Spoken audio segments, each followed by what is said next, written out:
Kejohanan Muay Thai Matrix Warbat 2026 mampu menjadi platform strategik dalam mencukil bakat baharu skuad sukan Muay Thai tanah air.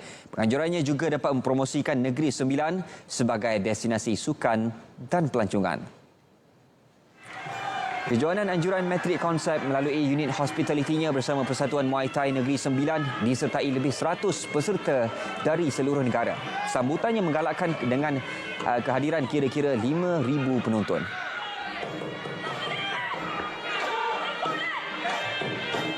Kita juga membuat support untuk komuniti, acara-acara sebegini, mencokil bakat-bakat baru, aktiviti sukan yang seperti ini amatlah digalakkan.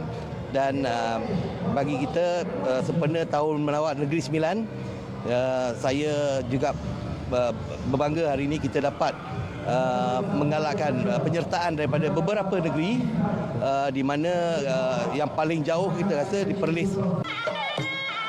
Pada kejohanan itu, perlawanan tumpuan menyaksikan Faiz Hibuakau dari Negeri Sembilan mempamerkan aksi bertenaga menewaskan Dikmi Rainbow dari Kedah.